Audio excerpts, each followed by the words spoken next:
The sun had already risen high over the Pride Lands. But very few animals noticed, because all eyes were fixed on one small lion standing at the edge of the tall grass. His name was Elio, and unlike the other lions, he did not roar. He did not push to the front, and he did not brag about his strength. Elio watched. He listened. He felt things deeply, too. And in a world that admired loud voices and bold displays, Elio felt invisible. His mane was softer, his voice quieter, and whenever the other cubs practiced roaring, Elio stayed back, pretending to be interested in the clouds so no one would notice how nervous he felt. Inside his chest, his heart beat fast and strong, full of thoughts and feelings he did not know how to share. Elio wanted to be brave. He wanted to matter. But every time he opened his mouth, doubt closed it again. He believed confidence belonged to lions louder than him. From the time Elio was very young, he heard the same words again and again. Be louder, be stronger. Roar so others hear you. The older lions meant well, but their advice made Elio shrink inside. He tried to roar once, pushing all his air out at once, but the sound cracked and faded, and laughter followed. It wasn't cruel laughter, but it was enough to make his ears burn and his heart ache. After that, Elio decided silence was safer. He would help quietly, watch carefully, and stay out of the way. No one noticed how often he stayed awake at night worrying about others, or how quickly he sensed danger before it arrived, or how deeply he cared when someone felt sad. Those things did not make noise. One afternoon, the Pride Lands buzzed with excitement. The king had announced a day of challenges for the young animals, a chance to practice courage, teamwork, and leadership. Cubs gathered in groups, eager to prove themselves. Elio stood at the edge again, tail curled close to his body. He wanted to join, but fear held him still. A confident lion cub named Rocco bounded past him, chest puffed out. You coming? Rocco asked quickly. Elio hesitated. I'll watch, he said softly. Rocco shrugged and ran off. Elio felt the familiar sting of being left behind. But he told himself it was fine. Watching was what he was good at. The first challenge was crossing a narrow rocky path above a shallow ravine. Cubs cheered as some raced across, showing off their balance. Elio watched closely. He noticed where the stones were loose, where shadows hid small cracks. One cub slipped slightly, but recovered. Another froze halfway across, fear locking her legs. The others shouted encouragement, but their loud voices only made her panic more. Elio's heart pounded. He knew what she needed. Slowly, he stepped forward. Look at the stone by your left paw, he said gently. It's solid. Take one breath. His voice was quiet, but calm. The cub listened. She breathed, moved carefully, and crossed safely. For a brief moment, several animals looked at Elio with surprise. He felt warmth flicker in his chest. Then the noise returned, and attention moved on. As the challenges continued, Elio stayed close, offering small bits of help. He reminded others to slow down, to look twice, to work together. Some listened, some did not. When it was time for the final challenge, the mood shifted. This one was serious, too. The young animals would be guided into a section of tall grass and asked to find their way back, using teamwork and awareness. Adults watched from a distance. Elio's stomach tightened. Tall grass hid many things, and while it was safe, fear could make it dangerous. The group entered, laughing and calling out. Elio followed quietly. At first, everything went well. Then the wind changed. Elio felt it before he heard it, a sudden shift carrying the scent of smoke. His ears twitched. He froze. Smoke meant fire, and fire spread fast in dry grass. Elio's heart raced, but his mind stayed sharp. He scanned the area, noting the direction of the wind, the slope of the land. Others were still laughing, unaware. Leo tried to speak, but fear caught in his throat. His old doubt returned, heavy and familiar. What if they didn't listen? What if he was wrong? Seconds passed. The scent grew stronger. Elio made a choice. He did not roar. He did not shout. He moved. He ran to the nearest cub and gently but firmly tugged her tail. "We need to stop," he said. "Something's wrong," she frowned, but she saw his eyes, wide but steady. She paused. Elio spoke again, a little louder. "The wind changed. There's smoke. We need to go now. This way." A few nearby cubs heard him. Confusion spread. Some laughed it off. Then a thin line of smoke rose in the distance. Fear replaced laughter instantly. Cubs began to shout over one another. Panic rippled through the grass. Leo felt fear too, but beneath it was something stronger. Care. He remembered every safe path he had watched others use. He remembered where the ground dipped and where it rose. He climbed onto a small rock so he could be seen, though his legs shook. "Listen," he said, louder now, but still calm. "Follow me. Stay together. Don't run." 2. His voice cut through the chaos, not because it was loud, but because it was steady. One by one, the cubs quieted. They saw the confidence in his eyes, not flashy or bold, but real. They followed slow. Elio led them through a narrow path where the grass was shorter and the ground firmer. Smoke thickened behind them, but the fire stayed distant. When they emerged into open space, adults rushed forward. Relief flooded the air. Cubs clung to one another, trembling. The king stepped closer, eyes serious. "Who led you out?" he asked. Several cubs turned and looked at Elio. Elio's ears flattened in surprise. He felt exposed, unsure. The king studied him, then nodded slowly. "You did well," he said. "You listened. You acted. That is leadership." That evening, as the sun dipped low, Elio sat alone on a warm rock, emotions swirling inside him. He had been scared. He still was. But something had changed.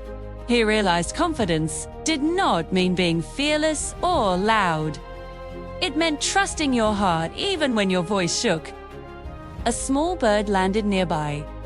"You were brave today," she chirped. Elio smiled softly. "I was just helping," he replied. The bird tilted her head. Sometimes helping is the bravest thing. As stars filled the sky, Elio looked out over the Pride lands. He was still quiet. He still preferred listening. But his heart felt lighter, stronger. He did not need to be loud to matter. His heart spoke for him, and today it had been heard. Next morning, the Pride lands felt different to Elio, as if the air itself knew something had changed. He woke earlier than usual, the sun barely peeking over the horizon, and lay still for a moment, listening to the quiet sounds of the land. Birds greeted the day, grass whispered in the breeze, and somewhere far away a lion roared to announce the dawn. Elio felt his chest tighten, not with fear this time, but with awareness. He realized he was listening, not because he was hiding, but because listening was part of who he was. When Elio stepped out into the open, he noticed eyes following him. Not staring, not judging, just noticing. Cubs who had barely spoken to him before gave small nods. One even smiled. Elio wasn't sure what to do with this attention, so he did what felt natural. He smiled back and kept walking. Later that day, the king called a gathering of the young animals. Word spread quickly that Elio was the reason. Elio's stomach twisted as he joined the crowd. He didn't like being the center of anything. The king spoke calmly, reminding everyone that courage came in many forms. Then his gaze settled on Elio. Yesterday, the king said, we saw a kind of bravery that does not shout. We saw awareness, calm, and care for others. That saved lives. Elio felt heat rush to his face. He wanted to disappear, but the king continued. Strength is not only in the raw. It is also in the heart that knows when to speak and when to act. The words settled over the group like a soft blanket. Elio felt something warm and unfamiliar bloom inside him. Pride? Maybe. Or belief. As days passed, Elio noticed small changes. Animals came to him with questions. Not big ones, just small things. A young gazelle asked him to watch while she practiced running a tricky path. Arabas asked him to help calm her nervous friend. Elio listened, offered gentle advice, and stayed nearby. He didn't have all the answers, but he cared, and that seemed to be enough. Not everyone approved. Rosho, the confident cub who loved to show off his roar, watched Elio with narrowed eyes. Roko had always believed leadership meant being bold and loud. Seeing Elio praised made something twist inside him. One afternoon, he confronted Elio near the watering hole. So, Roko said, flicking his tail, everyone thinks you're special now. Elio felt his heart race. Old fear crept back, but he stayed still. I'm not special, he said honestly. I just did what felt right. Roko snorted. You got lucky. Next time, you should let the strong ones handle it. Elio swallowed. Being strong isn't just muscles, he said quietly. Sometimes it's noticing things others miss. Roko scoffed and walked away, but the words lingered in the air. That evening, clouds gathered unexpectedly, dark and heavy. A storm rolled in faster than anyone expected, rain poured down, and the river began to rise. Animals hurried to safer ground. Elio watched the water carefully. He noticed how quickly it was climbing and how the current pulled at loose soil. His chest tightened with concern.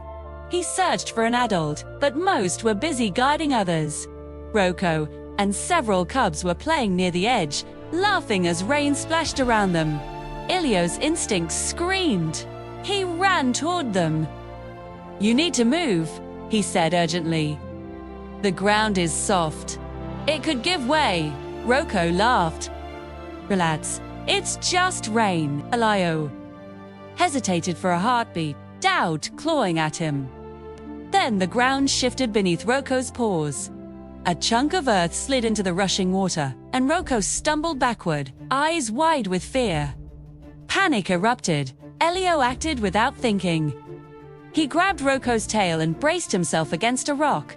Others scrambled to help. Together, they pulled Roko to safety just as more ground collapsed into the river. Everyone froze, staring at the roaring water. Roko trembled, rain plastering his fur to his body. He looked at Elio, shock and gratitude mixing in his eyes. You warned me, he said quietly. Elio nodded, heart pounding. Holiday scared. The storm passed slowly, leaving the land soaked but safe. Later, Roko approached Elio again, this time with his head lowered slightly. I was wrong, he admitted. I thought being loud meant being right. Elio felt something loosen inside him. We all learn, he said gently. Word of the incident spread, and with it, respect grew. Elio still didn't roar, still didn't seek attention, but others began to trust him. They listened when he spoke. Elio learned that confidence didn't erase fear. It existed alongside it. One afternoon, the king invited Elio to walk with him. Elio's paws felt heavy as they moved together across the plains. You remind me of myself when I was young, the king said. I was quieter than people remember. Elio looked up in surprise. The king smiled. Learned, leadership isn't about changing who you are. It's about becoming more of it. Those words stayed with Elio. As the weeks went on, Elio faced moments where his confidence wavered. He still doubted himself. He still preferred the eddiest of crowds. But now, when his heart spoke, he listened. And when he listened, others felt safe enough to do the same. For night, as stars filled the sky, Elio lay awake thinking. He realized something important. His heart had always been loud. He had just been afraid to hear it. Now, he was learning to trust its voice. And that was only the beginning of his journey. The days that followed felt quieter on the surface, but inside Elio, something powerful was growing. He still walked softly through the Pride Lands, still listened more than he spoke, but now there was a steadiness in his steps. Animals sensed it. Confidence did not shine from him like fire or thunder like a roar. It flowed from him like a warm current, calm and reliable. Something others leaned toward without even realizing why. Elio began spending more time with the younger animals. They followed him naturally, drawn to the way he noticed things others overlooked. He showed them how to read the wind, how to tell when the ground was unsafe, how to pause before acting. He never called these lessons. He simply shared what he knew. See, the young ones listened closely because he listened to them first. When they were scared, he did not tell them to stop feeling afraid. He helped them understand it. One afternoon, a young lion cub asked him a question that stayed with him. "Why don't you roar like the others?" she asked, her eyes wide with curiosity, not judgment. Elio thought for a moment. "Because my strength sounds different," he said. The cub smiled as if that made perfect sense. Not everyone understood so easily. As Elio's quiet influence grew, a few older lions began to worry. They had grown up believing leadership was loud and unquestioned. Watching animals look to Elio for reassurance unsettled them. One evening, they gathered near Pride Rock, their voices low and tense, shaming things. One said, "Too gentle. Too soft." The king overheard them, but did not interrupt. He knew this moment mattered. The true test came sooner than anyone expected. A long dry season settled over the Pride Lands. The grass turned yellow, and the river shrank day by day. Tension crept into every interaction. Food grew scarce. Tempers shortened. One morning, a fight broke out near the watering hole between two groups of animals. Shouting echoed across the plains. Fear spread fast. The king was away, visiting the borders. The Pride Lands needed guidance. Elio arrived at the scene and froze. This was bigger than anything he had faced. Animals were angry, scared, and unwilling to listen. His heart pounded. Old doubts rushed in. Who was he to step in? He wasn't loud. He wasn't commanding. He was just Elio. Then he saw something small but important.